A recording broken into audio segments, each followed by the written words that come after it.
चेरनीहिव से खबर है। चेरनीहिव पर रूस ने दागे हैं ड्रोन।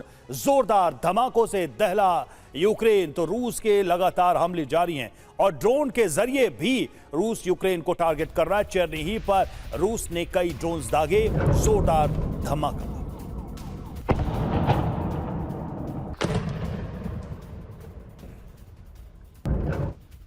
और रूस पर यूक्रेन ने ड्रोन अटैक किया है। डोनेट्स्क में रूसी कब्जे वाले इलाके में यह हमला हुआ है। रूसी सेना को यहां ताजा हमले में यूक्रेन की तरफ से टारगेट किया गया। ये तस्वीरें आप उसी हमले से जुड़ी देख रहे हैं।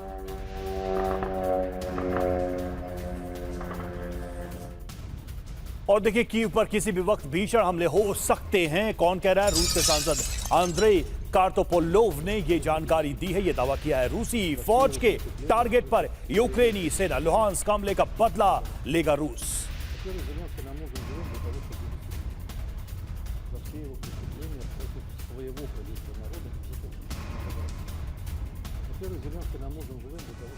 तो कीव विनाश का काउंटडाउन जो दावा किया गया उसमें क्या कहा गया है, क्या चेतावनी है, क्या अल्टीमेटम है? रूस ने विदेशी नागरिकों से कीव छोड़ने को कहा है। दावा क्या है? कीव पर बहुत बड़े हमले की तैयारी रूस कर रहा है। यूक्रेन के सीक्रेट सैन्य बंकरों पर बमबारी की तैयारी की जा रही है। जी हां, सैन्य कमांडर और सुरक्षा एजेंसियों पर हमला होगा। मिलिट्री, औद्योगिक और सरकारी ठिकाने टारगेट पर लिए जाएंगे। लुहांस्क में स्कूल पर हमले के गुनहगारों पर प्रहार किया जाएगा। रूस के वरिष्ठ सांसद हैं आंद्रेई कार्पोपोलोव, उनकी तरफ से ये जानकारी दी गई। और जरूरी जानकारी यह कि रूस ने यूएस को कीव पर संभावित हमलों की जानकारी दे दी है, यानी सूचना देकर अब बड़े हमले की तैयारी रूस की तरफ से की जा रही है। त्रिपाठी सर, मेस्टन सर जैसा कह रहे हैं कि ऐसा दिखाई नहीं दे रहा कि नजदीक में कहीं कोई कंक्लूसिव बात होगी, कहीं कोई एंड होगा। ये हमले यूं ही चलते रहेंगे। सवाल यह है कि वो बातचीत का ग्राउंड कहां खो गया। मतलब एक समय में हमने देखा कि ट्रंप के पहले और ट्रंप के बाद भी कई बार कोशिशें हुई, कुछ शर्तें, कुछ बातचीत हो रही थी। डिप्लोमेटिक तरीके से अगर देखा जाए कौन कौन कहां फेल होता आपको दिखाई दे रहा इस कूटनीति में, ताकि कोई तो रास्ता निकले। ये अनवरत अनंत युद्ध क्या जारी रहेगा और बातचीत के लिए कहीं कोई फोरम तैयार नहीं होगा? मेरे ख्याल से देखिए, अभी कुछ दिन तक तो कोई रास्ता नहीं दिखेगा, क्योंकि एक छोटी सी खिड़की खुली थी बातचीत की। वो तब जब ट्रंप ने ये कह दिया था कि हम नाटो को अब और ज़्यादा सहायता नहीं देंगे, नाटो के देश अपने आप में अपनी सुरक्षा करें, अपनी सुरक्षा व्यवस्था कायम करें। इसका साफ मतलब था कि यूक्रेन को एक तरह से प्रेसिडेंट ट्रंप या अमेरिका छोड़ दे रहा है। वहाँ पर एक स्थिति थी कि शायद यूक्रेन के ऊपर ये प्रेशर बने कि यूक्रेन बातचीत के लिए तैयार हो।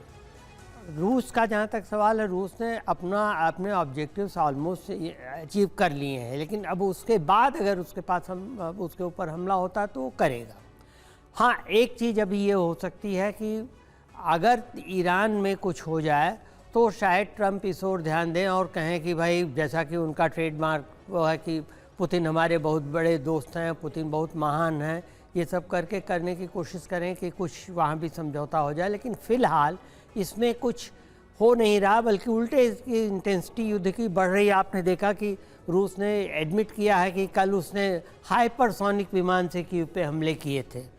और रूस ने यह भी कहा है, जैसा आप चैनल पे दिखाया भी जा रहा है, कि कीव को छोड़ने की चेतावनी विदेशियों को दी है। ख़ासतौर से यूएस एम्बेसी वहाँ से हटाने की उन्होंने सलाह दी है अमेरिका को कि आप वहाँ से हटा लीजिए, क्योंकि हमारा हमला होने वाला है। तो ये सब चीज़ें जो हैं ये इसी ओर इंगित करती हैं कि अभी हमले की तीव्रता बढ़ेगी और हमले का स्टेज भी एक हायर कर दिया है रूस ने हाइपरसोनिक दे के। भले ही ट्रंप ने उल्टी दिशा से नाक पकड़ने की कोशिश की है कि नहीं, हम यूक्रेन को सीधे हम सहायता नहीं देंगे, हम नाटो को देंगे, लेकिन मुझे नहीं लगता कि अभी निकट भविष्य में कोई ऐसी विंडो दिखाई दे रही कि कोई बातचीत हो इसमें। बिल्कुल, जो आसार है वो तो यही है कि रूस का रुख बहुत ज्यादा आक्रामक नजर आ रहा है। पुतिन बेहद गुस्से में, और इस गुस्से का सामना यूक्रेन को आने वाले वक्त में बड़े पैमाने पर करना पड़ेगा, इसकी आशंका साफ तौर पर नजर आ रही है।